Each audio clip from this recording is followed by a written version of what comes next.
திருச்செங்கோட்டில் மெயினாக முக்கியமாக 3 விஷயங்கள் என்னென்னா, இது விவசாயம் சார்ந்த பூமி.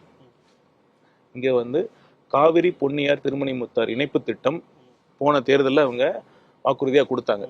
இதனால் பல ஆயிரக்கணக்கான ஏக்கர்களில் வந்து பயன்பெறும், நிலத்தடி நீர் உயரும், இங்கே இருக்கிற விவசாயம் வந்து இன்னும் செழிக்கும்.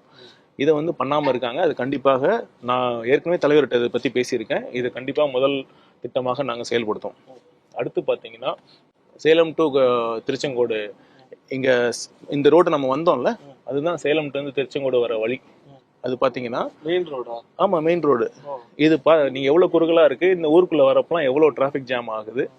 அது 4 வழி சாலையாக நாங்கள் மாற்றுவோம் அப்படின்னு பழைய இன்னால் எம்எல்ஏ அவர்கள் ப்ராமிஸ் பண்ணியிருந்தார். அதுவும் சரி செய்யப்படல.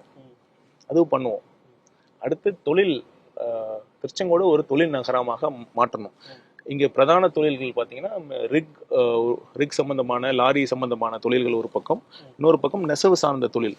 இதுக்கு எல்லாமே பார்த்தீங்கன்னா இது அரசாங்கமோட சப்போர்ட்னால வரல. இது மக்களோட, இங்கே இருக்கிற மக்களோட தன்முனைப்பால் வந்தது. இதுக்கு இன்னும் வந்து ஒரு கவர்மெண்ட் சப்போர்ட் சிஸ்டம் பண்ணியிருந்தாங்கன்னா கண்டிப்பாக இது இன்னொரு கோயம்புத்தூராக மாறக்கூடிய அளவிற்கு ஒரு பொட்டன்ஷியல் இருக்குது.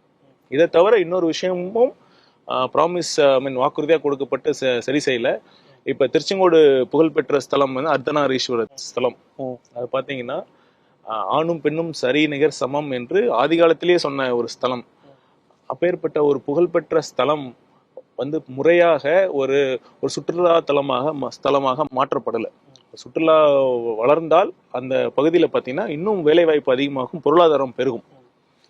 அதற்கு இதில் இன்னொரு விஷயம் என்னன்னா, அது மலைக்கு போகிறதுக்கு ஒரே பாதை தான் இருக்குது. அதுவும் ரொம்ப அட் அ டைம் ஒரு வண்டி தான் போக முடியும். இதனால என்ன ஆகுதுன்னா, இது ரொம்ப ஆச்சரியப்படுறது, ஆச்சரியமா வேதனையான்னு தெரியல, முகூர்த்த நாளில் கூட்டம் நிறையா இருக்கும். அந்த டிராஃபிக் ஜாம் ஆகி அந்த முகூர்த்த நேரத்துக்குள்ளே போக முடியாமல் தம்பதிகளே அஃபெக்ட் ஆகியிருக்காங்க. ஸோ அதற்கான மாற்றுப்பாதையை இப்போ பண்ணுவோம்.